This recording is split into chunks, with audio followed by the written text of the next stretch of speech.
Are there any senators in the chamber wishing to vote or change their vote? If not, the ayes are 84, the nays are 15. Motion to proceed is agreed to. Clerk will report the bill. Calendar number 80 S 744, a bill to provide for comprehensive immigration reform and for other purposes.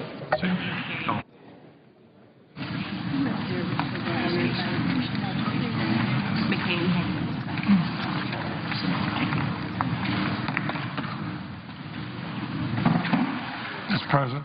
Senator from Vermont. President, I call up my amendment number 1183, which is at the desk. Clerk will report. The senator from Vermont, Mr. Leahy, proposes amendment number 1183. Mr. President, I ask consent that further reading of the amendment be dispensed with. Without objection. And Mr. President. Senate will be in order. And Mr. President, I note that that amendment is on behalf of myself and Senator Hatch. Would the senator from Vermont yield for the purpose of unanimous consent? I yield for that purpose. Senator from Rhode Island. Thank you. No objection. Thank you, No Mr. President. July 1st is less than 3 weeks away. Unless Congress acts, the interest rate on need-based student loans will double from 3.4% to 6.8%, making college more expensive for more than 7 million students across the nation. Therefore, Mr. President, I ask unanimous consent that at a time to be determined by the majority leader following consultation with the Republican leader, the Senate proceeds to the immediate consideration of calendar number 74, S953, the Student Loan Affordability Act, that the bill be read a third time, the Senate proceed to vote on passage of the bill, and the motion to reconsider be considered, made, and laid upon the table with no intervening action or debate. Is there objection? Mr. President, Senator from Oklahoma. reserving the right to object, I take the intent of my colleague that he wants to try to solve this problem. And as he knows, several of us have another proposal. What I would suggest is that we compromise on the President's proposal, that IBR. I mean, it's a combination, it's a hybrid. The President's trying to address this, and what I would propose is, rather than us have dueling of unanimous consents and playing the political game, what we really need to do is solve the problem. And I would put forward to the senator that I would be happy to work with him to try to bring the President's proposal to the Senate, which does fix this permanently, which does give people, it fixes it for all of the loans, not just for 40% of the loans, and it gives people certainty. And if my colleague didn't see today the CBO's accounting, that there's no savings in this, there's a cost. No matter whose program it is, on accurate accounting, which should give us all pause to try to fix this thing in the long term. So I would object to the senator's unanimous consent, but would offer either a unanimous consent for the President's proposal or work with my colleague to try to get us to a point where we can solve this problem for those that are in the student loan program. Objection is heard. Well, thank you, Mr. President. I certainly respect my colleague's words about working together. I think we have to work together. And I also respect the fact that he's made a proposal, the President has made a proposal. Both proposals, in my mind, fall very short on several issues. First, they use a baseline rate of the 10-year T-bill, which we've never used before. There's no cap in either proposal. One of the advantages the President's proposal has, though I will admit, he has income-based repayment. So I have serious reservations about both proposals.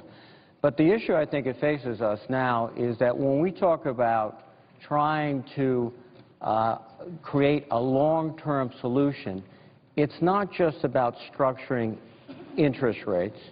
It's also about refinancing loans that exist today and those that may come due in the future, because one of the greatest hindrances to young people today and ultimately to our economy in terms of buying homes, in terms of doing the things we all expected college graduates could do before they were 30, that's all going to be put on hold because they're paying off huge debts. The other thing we have to do is we have to look at the structure of course for colleges. the extraordinary growth in college costs. So rather than simply saying we fixed the problem by going to a higher market rate, which, by the way, will cost all borrowers, particularly low and middle income borrowers, significantly more money, that's not fixing the problem. That's just, I think, in many cases, creating a set of new problems. One, saddling present students with higher interest payments and higher loans, and also not dealing in the long run with this crushing debt that already exists for those people who have been borrowing.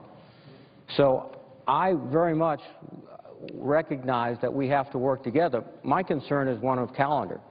We have 3 weeks.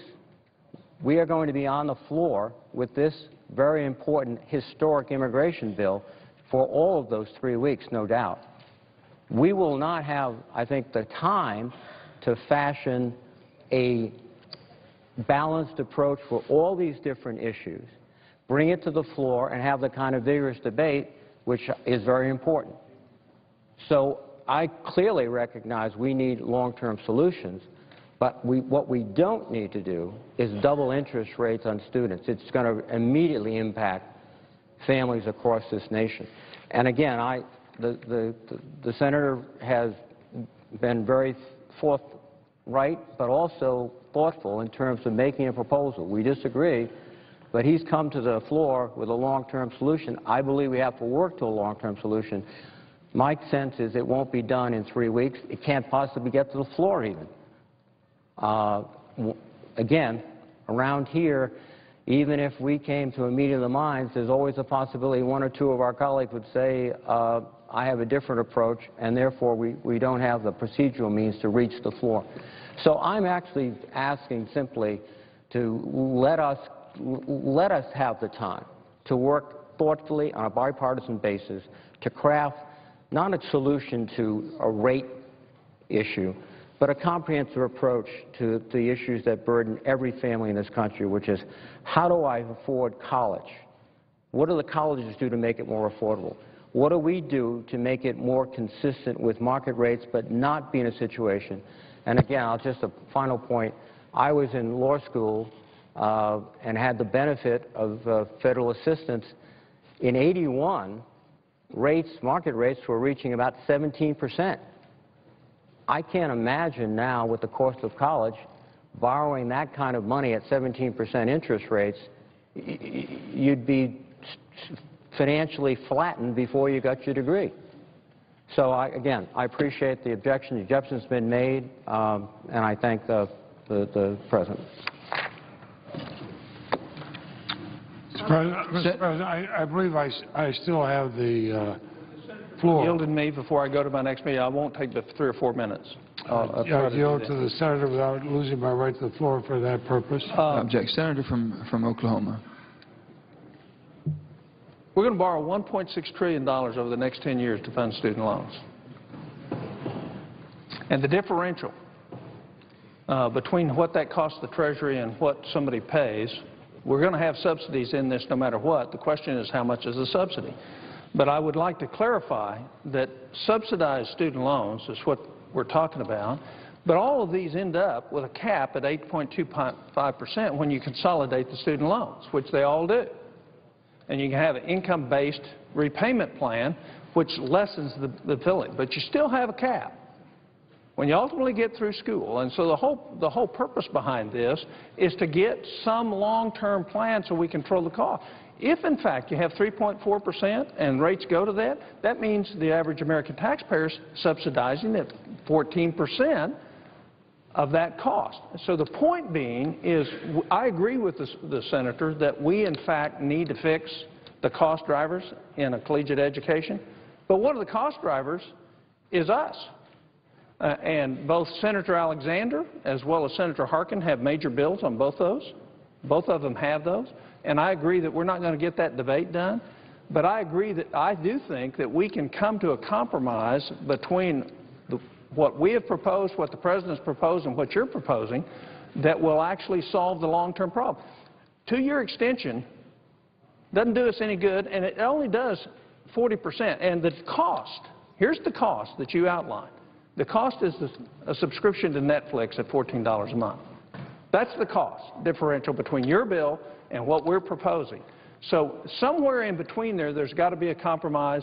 My colleague from Rhode Island, he has my commitment that I will work with him to do that. And in the next 3 weeks, if we could forge out something with myself, Senator Alexander, Senator Burr, with you and those on your side, we're more than happy to do it. And I yield. Thank you. And I thank the If the senator would yield for just 1 moment. Senator from Rhode Island. Again, I appreciate the Senator of Oklahoma's comments, but the legislation that has been passed by the House Republicans, we know for the 4 years of borrowing at the maximum loan amounts for students entering college in 2018 and 2019, it would be $5,650 more. So whatever subsidy we're giving, those families are going to see $5,600 more in cost to their student. The Senate Republican version, I'm told, would increase versus current rates by $6,700. So talking about the subsidies we're giving and not giving disguises the fact that if we don't act by July 1st, you're going to see students over the next several years increasing their debt, not decreasing it, or not even holding it constant. And the other remarkable thing is we score things based on budget CBO scoring. I am also informed that actually based upon the cost of borrowing of the federal government and their lending, they are making billions of dollars a year now on student loans. That it is a profit center for the federal government.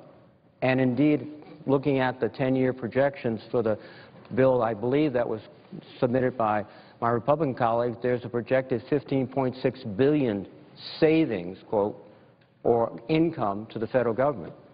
So we're in this irony of students now are going to be contributing billions of dollars to deficit reduction, to weapons platforms, to other programs. But the reality they're going to see is this mountain of debt they have today is much, much higher. And for too many, they won't be able to climb it. And for too many, they won't even begin the trip. And we'll have an economy that's underperforming. Students that, potential students that don't go to college, therefore, their income will be a fraction of what it would be. And in the long run, our economy will suffer grievously. So again, these are extraordinarily complicated, challenging, interrelated, and difficult issues. And I'd like to believe that we could get this done in 3 weeks, but I think over the last several years it's been suggested that unless 100 United States senators are with us, the possibility of getting anything done in 3 weeks is virtually nil. And with that, I would thank the chairman from Vermont, and I would yield the floor, Mr. President. Mr. President. Senator from Vermont. Mr. President, on amendment number 1183, I ask consent that the distinguished senior senator from Utah, Senator Hatch, be listed as a co-sponsor. Without objection. Mr. President, you know, this amendment actually makes a small, and I'll speak on it at greater length just for the vote, but it makes a small but important improvement in the processing of visas that require foreign performing artists to perform with American orchestras and other arts organizations. It says they have to be processed in a timely way. We've had instances where orchestras, for example, in this country, had the privilege of having a visiting artist, maybe the best in their field as a violinist, pianist, or whatever else. But the process of getting a visa is slowed up, and yet the planned performance is at a date certain. The measure was included in the comprehensive immigration bills in 2006 and 2007, but not enacted.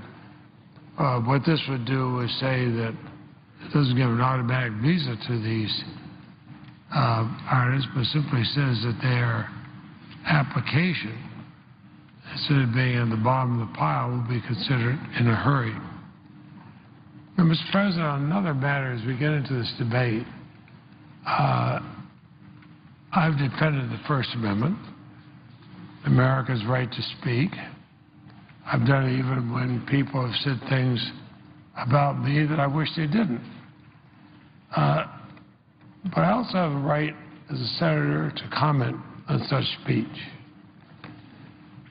I saw a couple of advertisements today, paid political advertisements in the Politico publication. One that personally attacks Senator Rubio, and the other directly attacks the senators who drafted the legislative proposal before us, 4 Republicans and 4 Democrats. The attacks are so far off the mark. Well, they have a right to make the attacks, and certainly the publication has a right to print them. I would suggest that when you have something this far out of line, this complete unfair type of attack, it doesn't do anything to help the public debate we're having. Just as we had a debate with the 18 members of the Senate Judiciary Committee and had before some 300 amendments, passed 141, including second-degree amendments. We did that in a respectful way. Both Republican and Democratic amendments came up. Some areas we had major disagreements among the members, but we did it respectfully and did not impugn the motives on either side of people. And I'd say this kind of personal insult, this level of discourse, this is not a real debate. It helps neither side. It helps neither side. I don't think it's a time that we should be doing name-calling. Let's work together. We know that our immigration system that we now have in this country is not adequate for the needs of the country or the people in this country. So let's stop the name-calling. Let's stop the false accusations. I say this to defend Senator Rubio, but also defend all 8 of the senators, 4 Republicans and 4 Democrats, named in these ads. Let's work together to have a better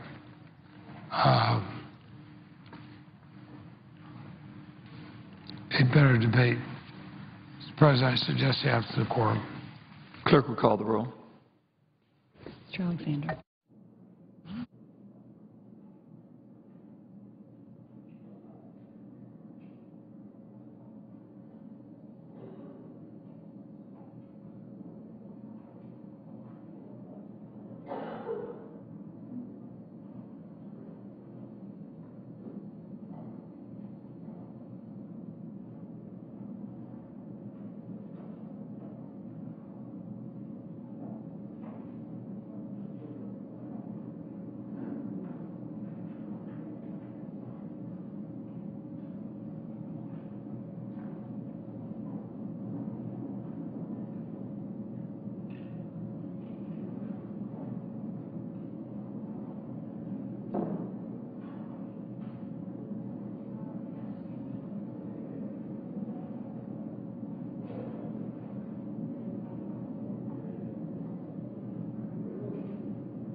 The Senate in a quorum call, waiting for senators to come to the floor. This afternoon, 2 procedural votes cleared the way for the immigration bill to be brought to the floor of the Senate. Congressional Quarterly writing, though, that it is unclear if proponents will garner enough support to overcome a filibuster later on. A few Democrats from right-leaning states who are up for re-election next year are expected to vote against it. And thus far, only one GOP senator not involved in writing the bill, Kelly Ayotte of New Hampshire, has endorsed it. That from Congressional Quarterly. In other Senate news, Oregon Senator Ron Wyden called today for hearings on 2 recently revealed NSA programs that collect billions of telephone numbers and Internet usage daily.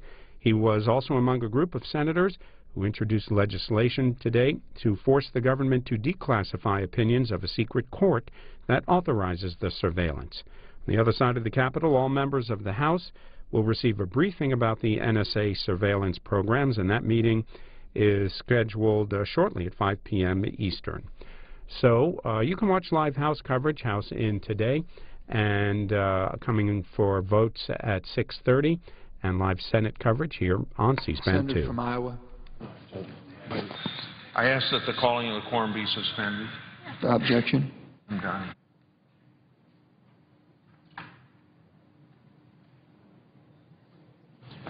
Mr. President, Senator from Iowa.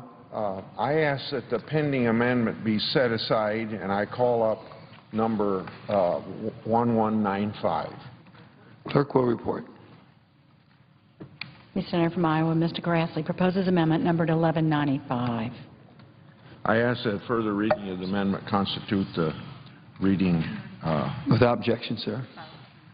This amendment is the first of many that will improve the bill and do what the American people expect us to do.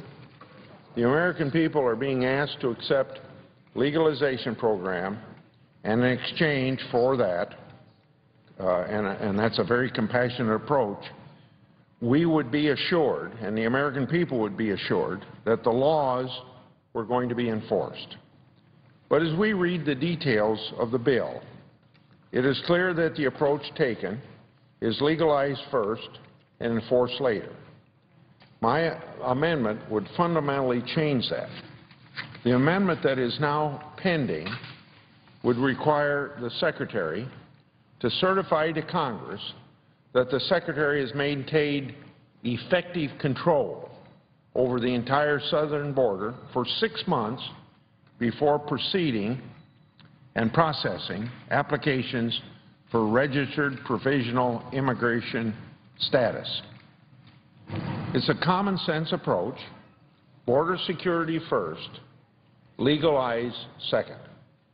To summarize, the bill requires the Secretary of Homeland Security, within 6 months that a bill is signed into law, to submit a comprehensive southern border security strategy, as well as another plan called the Southern Border Fencing Strategy.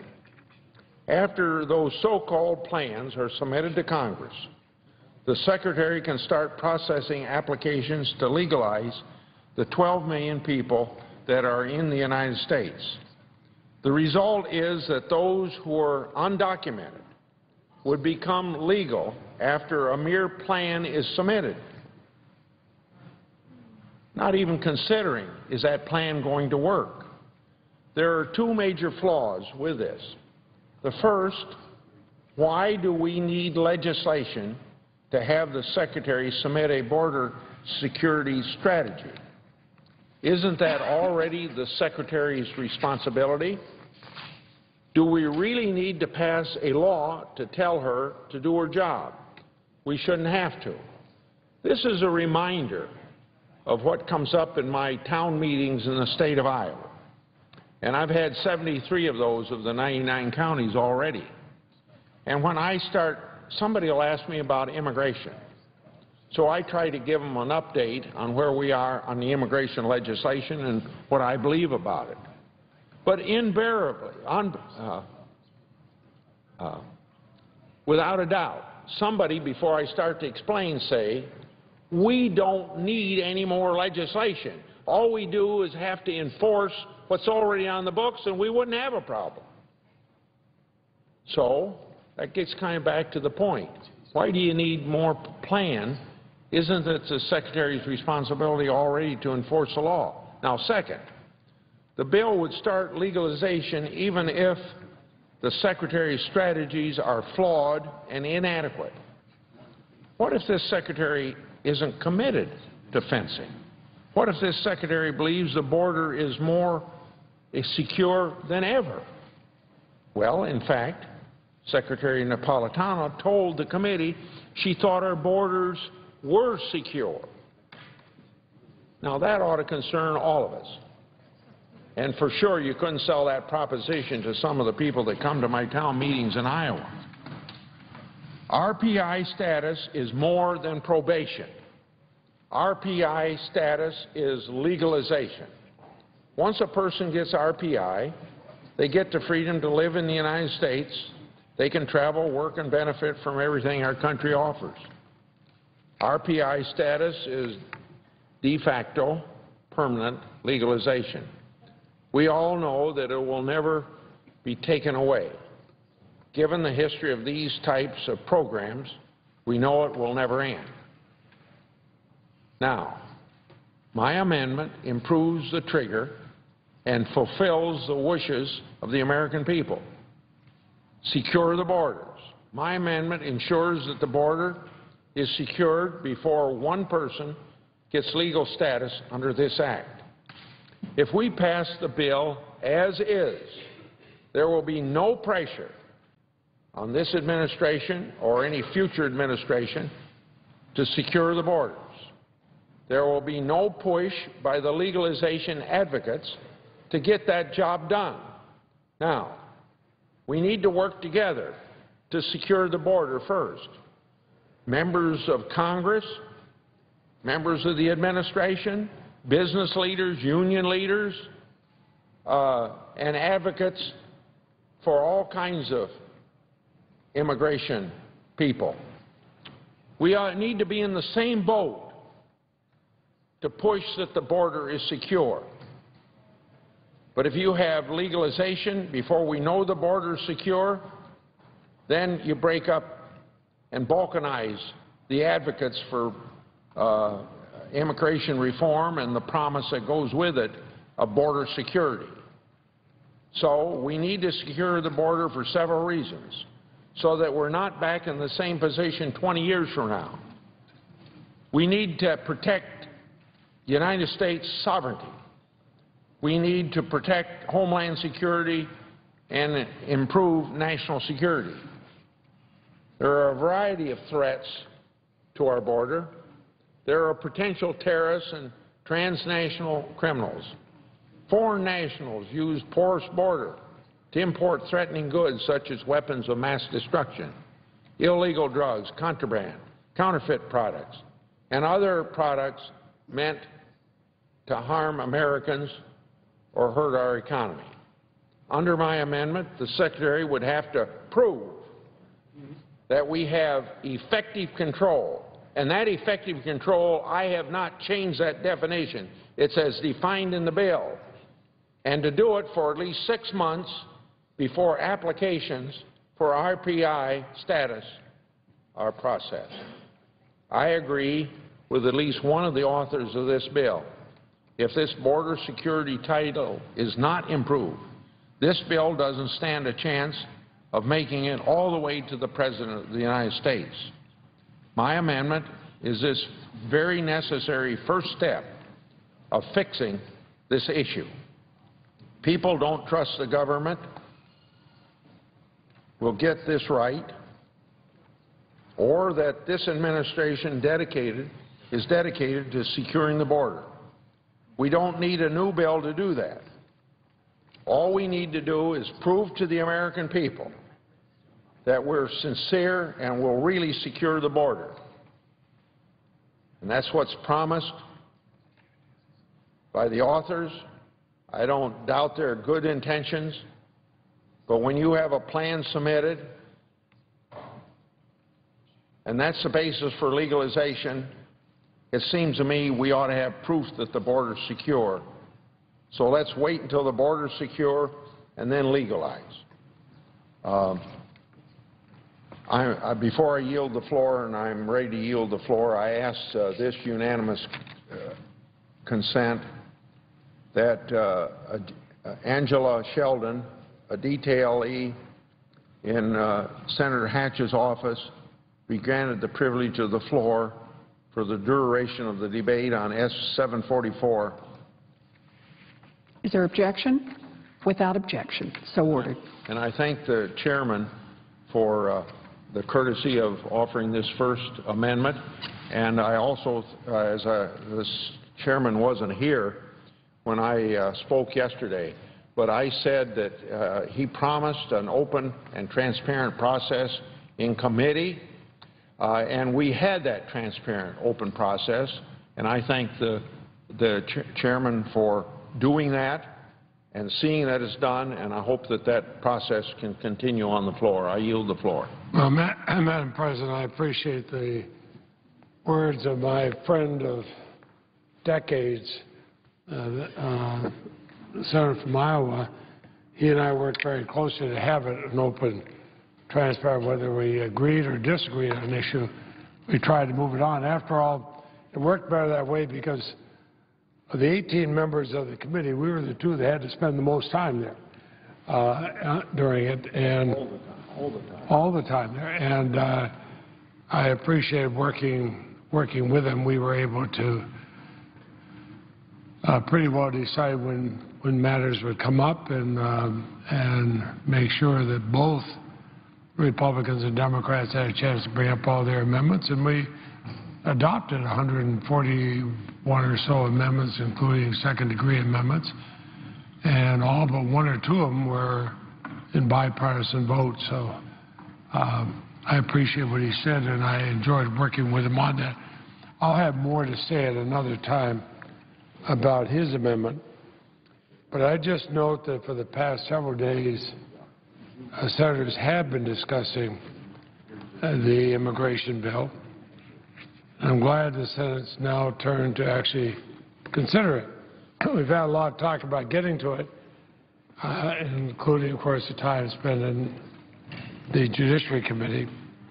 I intend to file a handful of amendments to the bill today.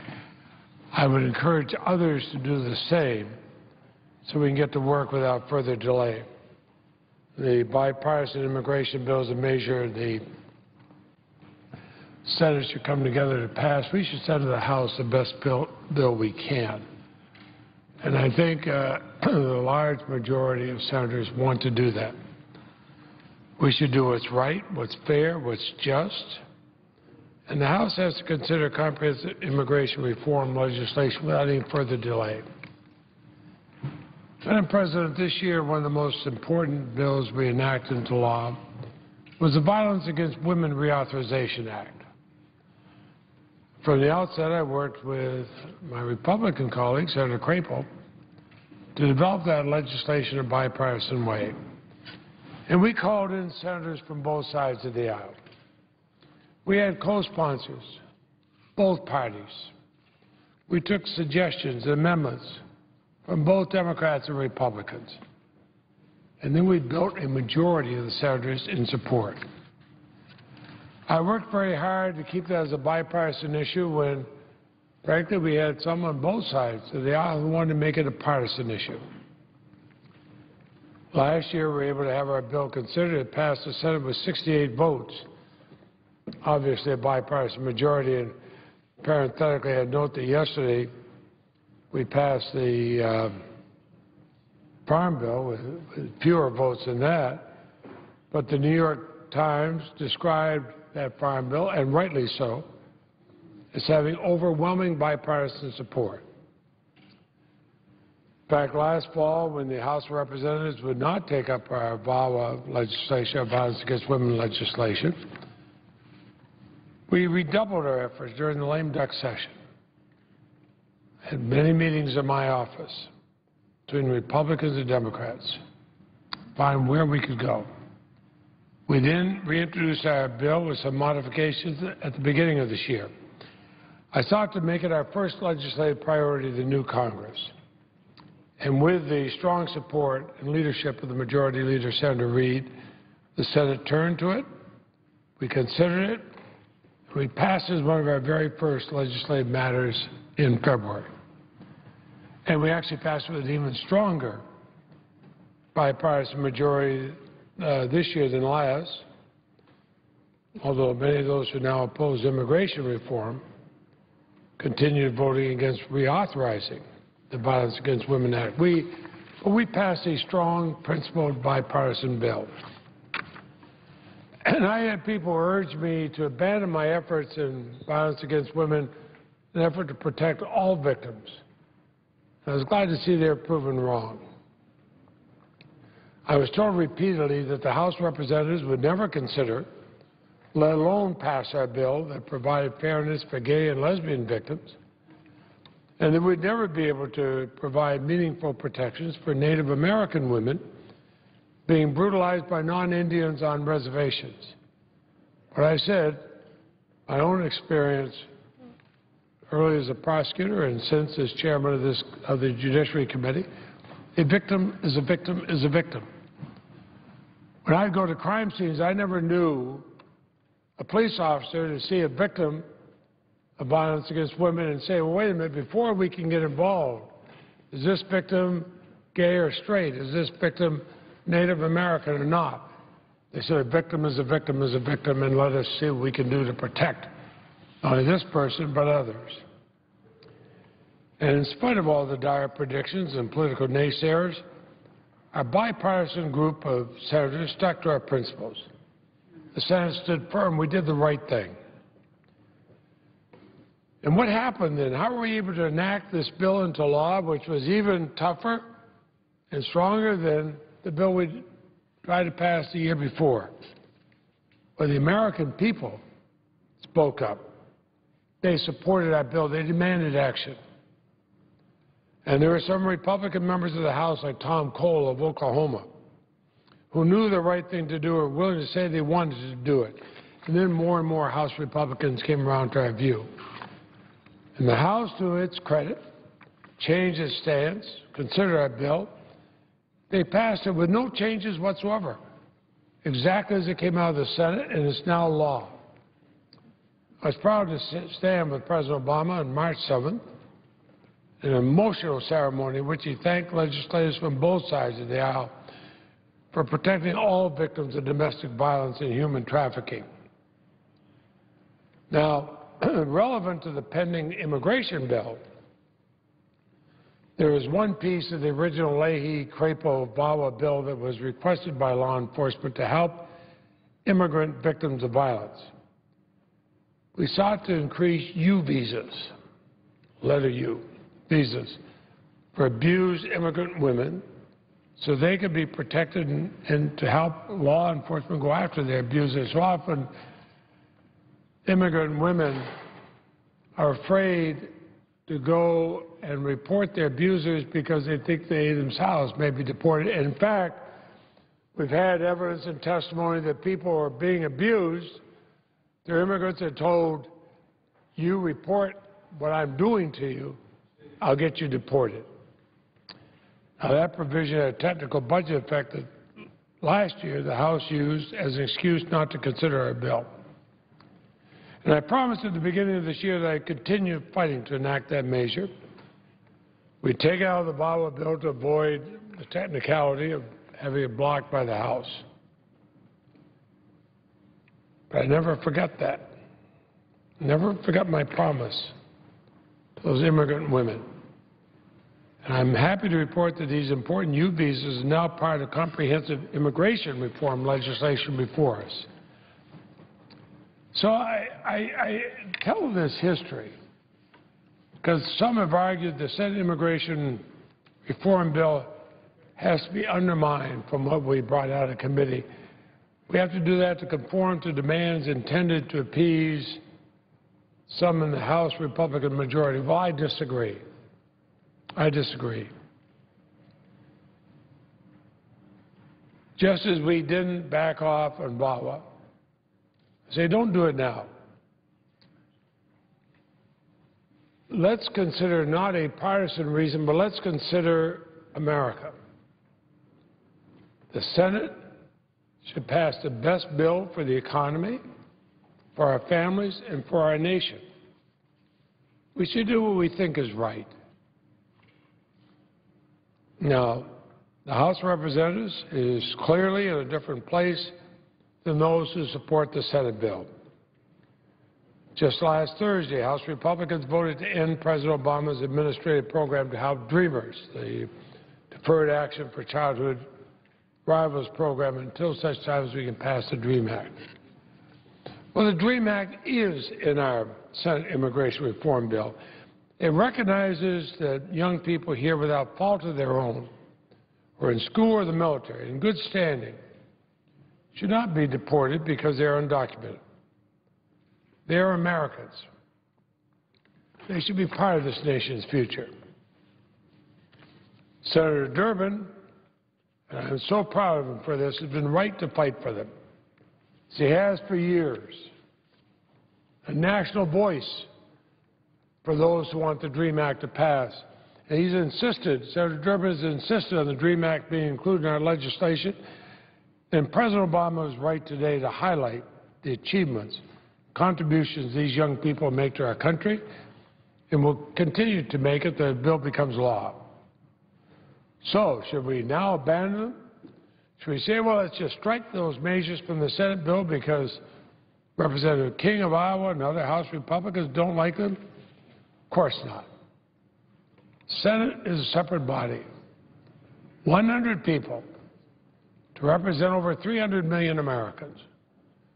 And we should be the conscience of our nation. And that means the Senate should do what is right if we are to reflect the conscience of the nation. I was inspired by the young dreamers I've met over the last several years. The courageous testimony of Juan Antonio Vargas and Gabby Pacheco during our hearings this year. Our bill should include the DREAM Act, just as we would protect and include the fair but tough pathway to citizenship, including the bill reported by the Senate Judiciary Committee. These provisions are at the core of our bill. Let's not start negotiating against ourselves. Let's not start backing off what we came together to pass. The vote by the Republicans in the House of Representatives to prevent dreamers from being able to stay in the United States is not the example that the United States Senate should follow, especially if we really want to be the conscience of the nation. A few days ago, the New York Times had a lead editorial that accurately describes where we are. It cautions against making bad modifications to the bill. It urges bipartisanship and courage, that we stand up to bad politics and bad policy. And I hope the Senate will heed this call. In fact, Madam President, I asked a copy of this past Sunday's editorial be included in the record. Without objection. Madam President, over the past weekend, I was happy to hear that from my neighboring state of New Hampshire, that Senator Ayotte pledged her support to this bipartisan legislation. I know how much I appreciated working with her and Senator Shaheen earlier this year to get the Leahy-Crapo Violence Against Women Act reauthorized, rather. Senator Ayotte, of course, was an important leader in her caucus in that bipartisan bill. And I hope and expect she'll be on the bipartisan immigration bill as well, especially since it also contains several protections for victims of domestic violence and human trafficking. Just this morning, the President of the United States spoke to all of us in this country, to all of America, about the need for Congress to pass comprehensive immigration reform. He called our common sense bipartisan bill the best chance we've had in years to fix the broken immigration system. He urged us to do the right thing and do it now. He was joined by a cross-section of distinguished Americans, Republicans and Democrats alike, from dreamers to former President Bush administration officials to business leaders and law enforcement representatives and clergy and labor. It was interesting to see the coalition that oftentimes will not stand together on an issue, While we'll be opposed to each other, we're standing together in unity on this issue. And I know I'm meeting later this week with the President, along with a bipartisan group of senators, that we work together to pass common sense, comprehensive immigration reform. I'm going to encourage him to keep on speaking about this, because there are senators in both parties who want a real immigration reform. Because it's an important economic issue. But it's also a civil rights issue. It's an issue of fundamental fairness. It speaks to where we are as a nation. Madam President, the other day when I was speaking about this bill, I made reference to the fact that something I never expected when I came to the Senate, I've become the President pro tempore of the Senate. Means I've been here a long time. And the distinguished presiding officer that day, the acting President pro tempore, a colleague of ours, she herself was an immigrant, came to this country with her mother. She's explained that they had all their possessions in one suitcase. Mother fleeing an abusive spouse, came to this country. And now that mother's daughter is the United States Senator. I think of my wife was born in this country, but her parents came here from Canada speaking a different language and became very successful in their careers, helped employ a lot of people in our state of Vermont. My maternal grandparents came from Italy, not speaking the language, got a business, employed a lot of people, became a very important part of our country. They had their children, became one of the highest decorated pilots in World War II, others distinguished careers. The one, of course, I'm closest to is my mother. And I remember her pride, my father's pride, when they saw their son, just one generation removed, become a United States Senator. Well, there's going to be success stories all over this country if we stand up with true immigration reform. If we make it possible for people of different backgrounds and different races, different cultures, come here and make this country a better country. They speak of us as being the melting pot, but it's a melting pot that brings about a wonderful combination. And we see that in a nation, not a nation of such unity of thought and religion and politics and appearance that becomes bland and not vibrant. Instead, we are a country of different cultures and languages and backgrounds, and we all become Americans. And the sum of the whole is greater than the parts. We are a better country for it. So if we stand together, if we stay true to our values and agreements, I believe we can pass legislation to be a continuing renewal of our spirit, our creativity, our vitality as a nation, which will uphold our great traditions of compassion and humanity as a welcoming nation. It's what I believe the Senate should do. I believe our ancestors should do. I believe generations before us that made this a great country should do. And I believe we will be a better country, if we will, because of the people who become citizens in this country. And I look forward to the day when we come together, we 100 senators come together and pass a bill that reflects the conscience of our nation, the conscience of the United States Senate, a bill that will make us all proud and America proud. I yield the floor, and I suggest the absence. I yield the floor.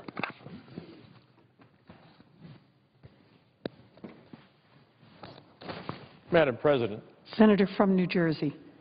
Madam President, let me first recognize the incredible work of the distinguished chairman of the Judiciary Committee, who worked through a very open, transparent, fair process that led to 130-some-odd amendments being considered and voted upon, and in many cases adopted, almost all of them adopted from what I understand, many bipartisan. I think even those who oppose immigration reform acknowledge the chairman's even-handedness and his willingness to have an open and free debate. And that got us to where we are today, and so he has my appreciation and my admiration for the way in which he conducted that process that brings us to today. Madam President, as a member of the Senate Bipartisan Gang of Eight, I believe we come to this floor, if not in complete harmony, at least on the same sheet of music, with a very solid legislative product. Let me take this opportunity to thank our staffs who have worked extraordinarily hard to put all the pieces of this bill together and make this day possible. You know, Senator Schumer calls Leon Fresco his genius, and I like to think of my counsel, Carrie Talbot, as the conscience of the Gang of Eight. And I want to thank Carrie for her dedication, for always believing that if we put our heads in the yoke and pull hard enough, we could pull our plow all the way to a workable compromise, and we have. And I want to thank all those other staffers who put in so many hours, and who will, no doubt, put in many more until this bill is passed and put on the President's desk. Madam President, this bill before us is the essence of compromise. During this long process, no one in the Gang of Eight got everything they wanted, but everyone got a workable bill worthy of support. And that is the very definition, in my mind, of compromise. We did what we were elected to do. That's democracy in action. We may not all agree all the time, but all of us were elected to govern, and the hard work of compromise is the only way to get things done in a democracy. We all bring certain core principles to our jobs, and those are the things we shouldn't compromise. But there's a difference between compromising your principles and compromising on issues. It's not about holding out for political or ideological gain, but letting your core principles guide you to a compromise that benefits the nation. We were all elected, and it's up to all of us to govern together. So I urge my colleagues to stand with us on this comprehensive reform package that is so critical to the national security of the United States, to the national economy of the United States, and to preserve our values as a nation of immigrants. Let's come together as we have in the Gang of Eight and give every American what they have been asking for, which is a way to fix our broken immigration system. Now, we need to know who is here to pursue the American dream versus who is here to do it harm. That's what immigration reform will do. It will bring people out of the shadows into the light, and they'll have to register with the government, go through a criminal background check, pay taxes, learn English, and go to the back of the line of all of those who are waiting under the existing system so that they would be processed first before. So they're not going to break into the line and get to the top of the line. It's not only in the national security interest of the United States, it's in the economic interest of the United States to harness the economic power of millions of new Americans. And let's be honest with ourselves about who these new Americans are. If you had fruit for breakfast this morning, it was probably picked in the hot sun by an immigrant worker with a bent back and sunburned skin. If you had chicken for dinner last night, it was probably plucked by the calloused, cut-up hands of an immigrant worker. If you have someone in your family who is infirmed and needs constant care, chances are it's an immigrant worker who works the third shift to attend to their needs with a warm heart and steady hand. If you're wondering who's sparing American innovation, chances are that it's an immigrant high-tech startup entrepreneur who, according to the National Venture Capital Association, have started 25% of public U.S. companies backed by venture capital investors. In fact, as of 2010, nearly 1/5, 18%, of all Fortune 500 companies had at least one founder who was an immigrant. That's who the new Americans are. You know it, and I know it. Immigrant workers have been there every day, working hard, providing services, an integral part of our economy, in tourism, in farming, in the restaurant industry, in small businesses and high-tech startups. The simple fact is, immigration reform is good for our economy. We want to be sure that every American who wants to work hard at any job has the opportunity in America to do it first. We also don't want to exploit an underclass in America that would suppress all wages of workers in the economy. And if, in fact, you have an underclass of undocumented individuals who can be exploited and very often are very much so exploited, you create a system in which you suppress the wages of all workers. Eliminating that is an opportunity to ensure that wages rise. The fact is that immigration reform will increase tax revenue. As you can see from this chart, as a direct result of this legislation, we will increase tax revenues over 10 years by $109 billion. That's $69 billion in federal revenue and $40 billion in badly needed increases in revenue to the states. Our second chart shows cumulative economic gains over 10 years after passage of this legislation. And look at these numbers. Just look at them.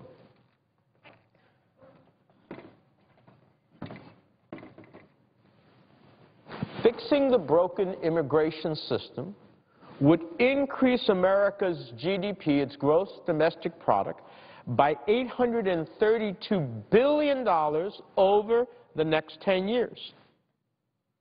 $832 billion over the next 10 years. It will increase wages of all Americans by $470 billion over 10 years.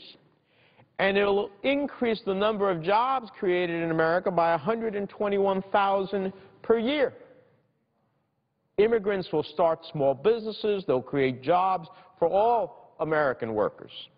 In fact, small businesses owned by immigrants employed an estimated 4.7 million people in 2007 and created more than $776 billion in revenue annually.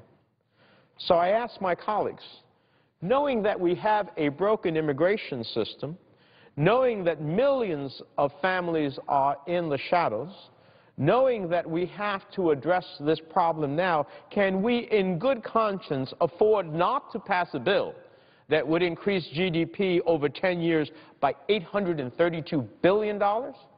Really, can we?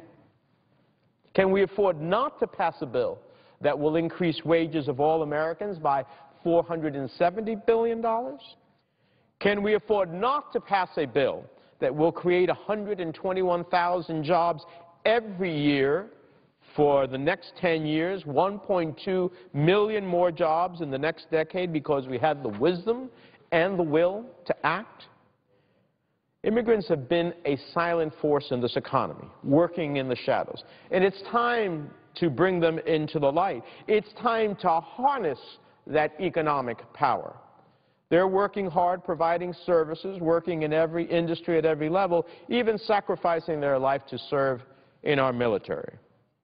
In wave after wave, season after season, immigrants have been the backbone of the agricultural industry, willing to work the fields and pull the crops that feed our families.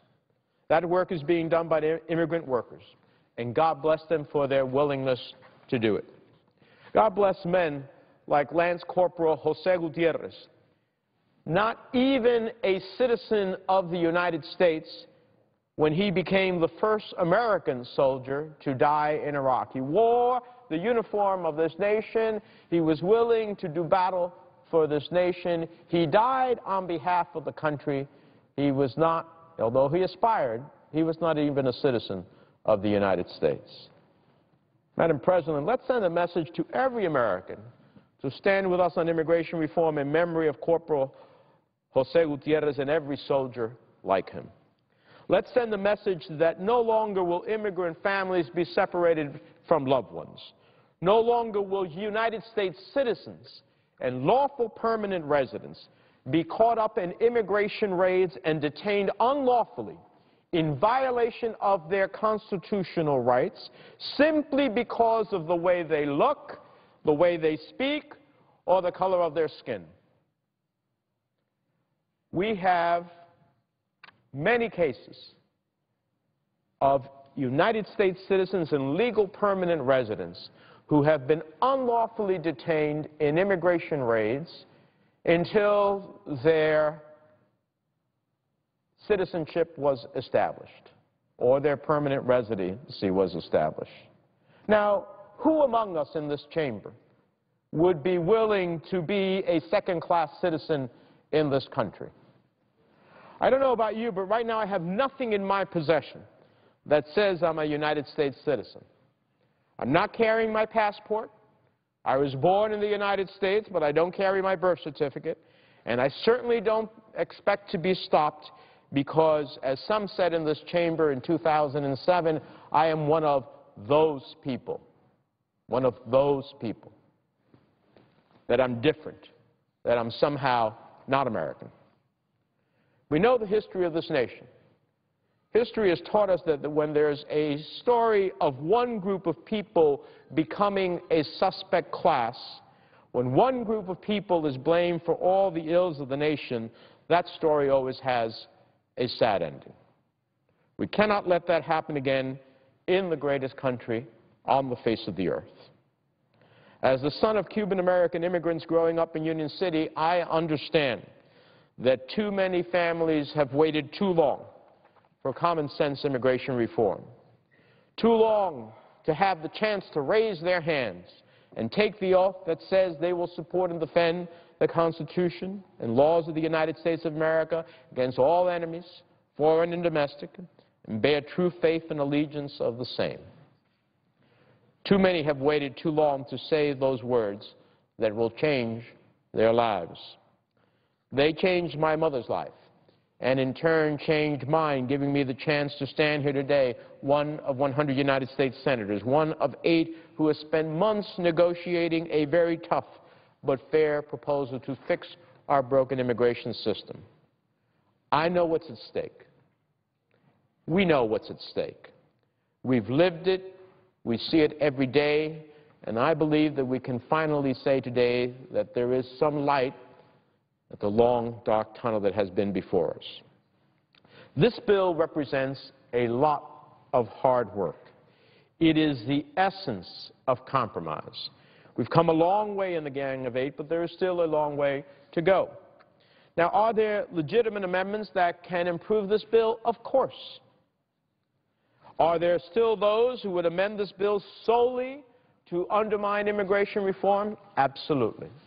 They may cloak their words in suggesting that they really want to see reform, but the reality is that they are dead set against it. Are there those who still decry this as amnesty? Oh, we hear it every day. We've already heard it in this debate. Some of these roles are being reprised from 2007. And every day they're still wrong and could not be more wrong. Amnesty means you did something wrong and are forgiven without having to make yourself right. This bill is certainly not amnesty. This bill says that you must make yourself right by registering with the government, going through criminal background checks, and if you are a criminal or if you're found to be a criminal under that background check, you'll get deported, as you should. It says you got to pay taxes, you got to learn English, and you have to wait your turn. Go to the back of the line. Are there those who think we have not done enough to control? There are those who think we have not done enough to control the border. Yes, there are even those voices, even though we have included $6.5 billion to increase technology and finish the job we have already started to secure our borders, even though the border provisions of this bill were largely written by senators representing border states. They live with it every day. They had some of the biggest input in the Gang of Eight to say, this is what we feel we need to deal with border security. So much so on these provisions and with these dollars that the New York Times reported on Friday that defense contractors favor immigration reform because of what we've included for border security. The facts are clear. The truth is here for all to see. Let me show you our next chart. Since 1986, spending on border security has increased. As you can see from this chart, immigration enforcement spending adjusted to 2012 dollars has dramatically increased over the last 26 years, over 2 decades. Border spending has gone from $1.2 billion in 1986 to $6.2 billion in the year 2002, peaking in 2009 at $20 billion annually, and we are increasing it again in this legislation by over $6.5 billion. That's more than 4 times as much as 2002, and more than 20 times as much border spending as in 1986. And so no one can say we've neglected border security in this bill. Here's another chart to put it in a different context.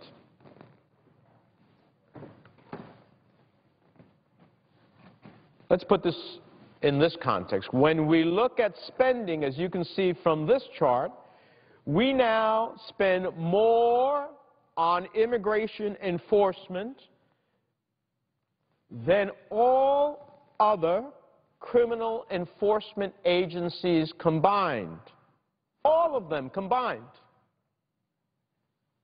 As you can see, in 2012, we spent almost $18 billion on immigrations and customs enforcement, customs and border patrol, and U.S. visit, compared to about, that's $18 billion, compared to about $14 billion, $4 billion less on all other principal law enforcement agencies like the FBI. And as I said, we're adding over $6.5 billion to the immigration enforcement side of the ledger in this bill. That will put us in the position of spending twice as much on border security as we do on all other law enforcement agencies in this country. But it's not only the money we spend, but how we spend it. The fact is that border enforcement is at an all-time high. We're enacting a strategy to have 100% surveillance and prevent at least 90% of all illegal border crossings across the highest risk areas of our southern border. But there are those who still say it's not enough. We're investing in new technologies to secure the borders, and the number of Border Patrol agents has doubled over the past 8 years, but there are still those who say not enough. But let's be clear. We're making significant additional investments in border security and technology to make sure that at least 90% of all illegal border crossings are prevented. Now, there are some who say, well, we have to have 100%. You know, I don't know anything the federal government does 100%. Do we catch 100% of all the criminals? Do we collect 100% of all taxes? Do we do 100% of anything? No. So those who try to invoke that type of standard are simply trying to undermine the pathway towards citizenship. Let's be clear. We're making very significant strides, and this is very tough in all of the border provisions. I've only mentioned a few. There are a lot more. There are a lot more. On the flip side, there are those who believe we have done all we can on border security in this legislation, but have not gone far enough in other areas, that there are too many obstacles to citizenship, and that a 13-year path is too long. But a 13-year path, certainly not an easy road or anything anyone could call amnesty, is a compromise I'm willing to accept so that we can finally bring 11 million people out of the shadows and give them a chance at a better life for themselves, their families, and to earn their way here in America to fulfill their hopes and dreams and aspirations, as well as our hopes and dreams and aspirations as a country. The fact is, Madam President, at the end of the day, when all the political posturing has subsided, we have an obligation to govern. And we have met, in this proposal, that obligation. We have come up with a good, solid, bipartisan product. The time has come, and the moment is here. The opportunity is before us to make history, and I hope we don't miss that opportunity. Let me urge my colleagues, let's not begin this debate with toxic amendments that would test the basic values and principles of those on one side or the other, force us all to our respective corners. No lines in the sand. Let's get the job done. We don't need amendments that would establish manipulable border security benchmarks before we can even bring one person out of the shadows. That's not finding a way to govern. That's about killing the bill. We do not need to retreat to draw lines in the sand on every issue covered by this legislation. We can either come together, both sides, both parties, and govern as the American people want to see us do, or once again, blow it up and do nothing. And I believe we have come too far, and the demands of the American people in poll after poll is rather clear. It's time to fix our broken immigration system. Join us and make history. 11 million people live in the shadows in fear and hope that they will one day, if they do all the right things, have a chance, however difficult it will be, to become American citizens, and this bill would give them that chance. Citizenship will not be easy, but the rules are clear. It will take up to 13 years to complete after background checks, fines, penalties, paying taxes, working and learning English. They want to reunite their families, and this bill will finally do what we should have done long ago, to keep families together under a provision to allow immediate reunification of green card holders with their spouse and minor child. How can we in good conscience not support the reunification of families who have been separated too far for too long?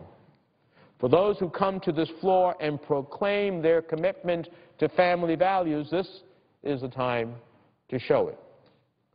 This bill will clear the current backlog for those already waiting in line, those who have been patient waiting in line, and put the additional 11 million at the back of that line, and it's a long line indeed.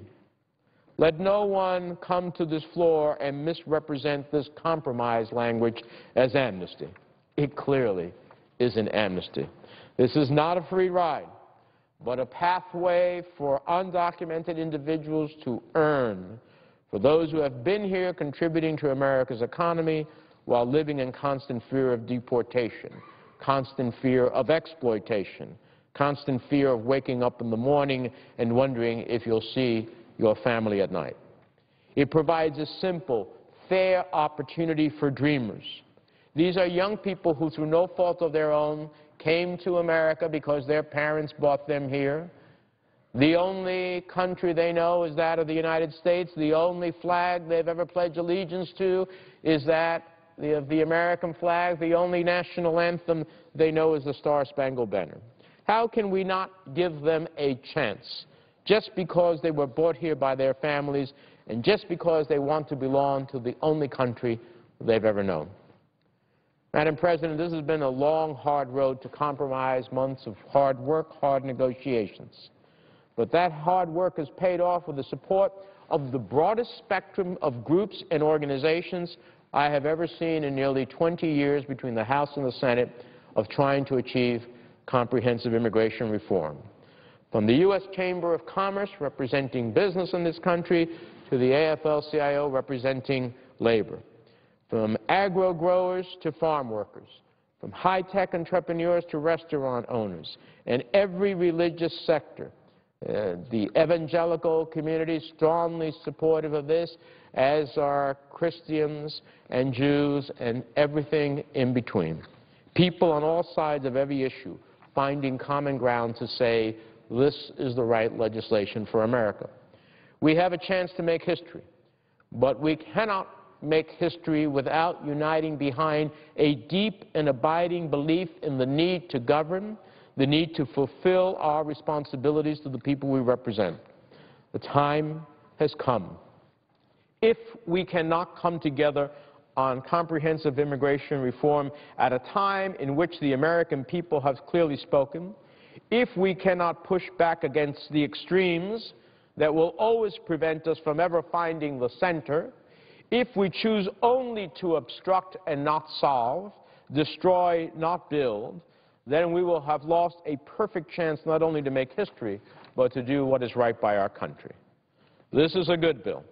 It is a fair compromise, a chance for us to come together and govern and do what a majority of the American people are demanding we do. Last year's national elections evidenced a new American demographic, and the new America spoke resoundingly about who they will support and not support based on how they vote on comprehensive immigration reform. Let's listen to what that new America had to say and do the right thing. I am confident that we can get this bill passed, and I sincerely hope, our colleagues in the House will take our lead and pass comprehensive immigration reform this year. I hope they will join us in realizing that the time has come. Si se puede. Yes, we can, Madam President. And with that, I yield the floor. President? Senator from Vermont. Madam President, I just wanted to say a few words on an issue that is of deep concern to many Americans. In 2001, 2006, and in 2011, I voted against the USA Patriot Act. I voted against that legislation because I believe that in a democratic and constitutional form of government that we can effectively combat terrorism without sacrificing the civil liberties and the Constitution.